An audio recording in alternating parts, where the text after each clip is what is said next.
জনপ্রিয় কথা সাহিত্যিক হুমায়ূন আহমেদের ৭৭তম জন্মবার্ষিকী আজ।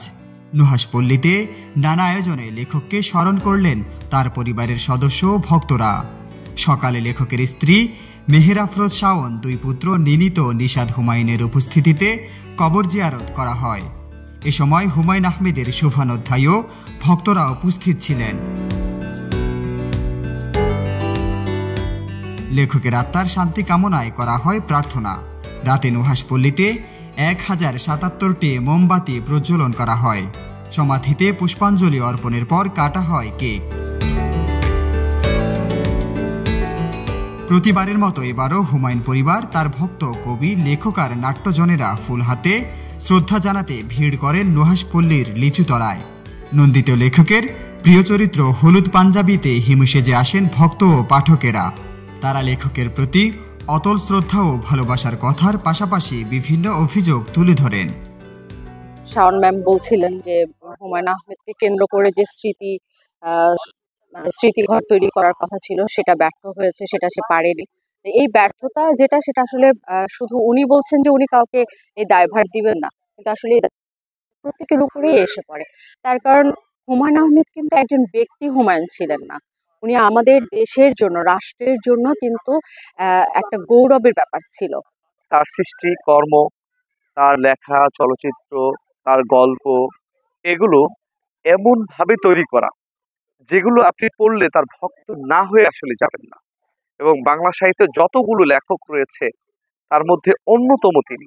কারণ ওনার প্রতিটি লেখার বাস্তবতা নিরিখ আছে, প্রতিটি লেখা এই সমাজকে প্রতিনিধিত্ব করে, তার প্রতিটি লেখা এই মানুষকে প্রতিনিধিত্ব করে। আমরা এখানে এসেছি কথা সাহিত্যিক হুমায়ূন আহমেদ স্যারের ৭৭তম জন্মদিন উপলক্ষে।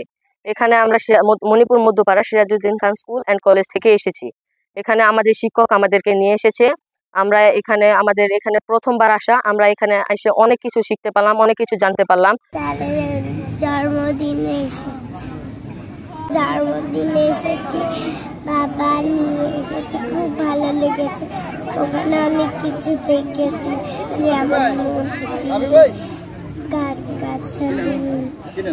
হুমায়ূন আহমেদ স্যারের জন্মদিন স্মৃতি স্মরণের জন্য। তিনি এমন একজন লেখক ছিলেন, তিনি তার লেখার মাধ্যমে আমাদের হাসিয়েছেন, কাঁদিয়েছেন, আবার কখনো অনুপ্রেরণা জুগিয়েছেন। আজকে আমরা তারই স্মৃতি বিজড়িত নুহাশপল্লী নিজ চোখে দেখার জন্য, কিছু শেখার জন্য আসছি।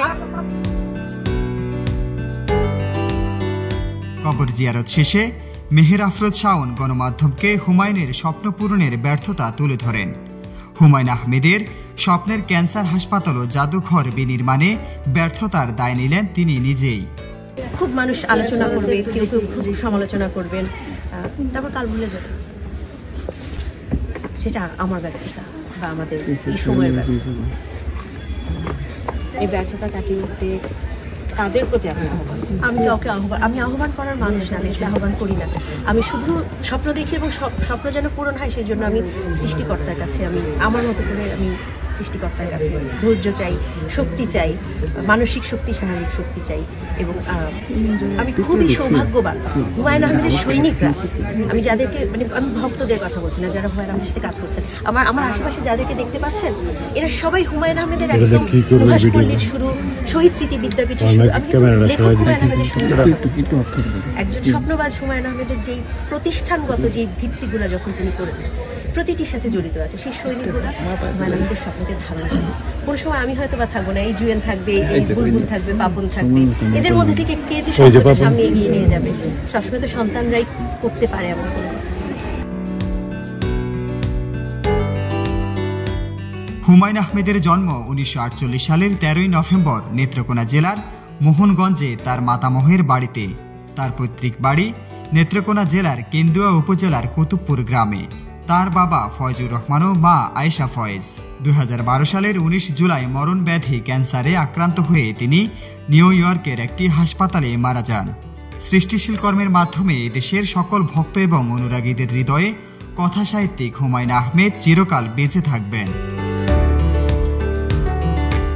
নিউজ ডেস্ক, জয় জয় দিন।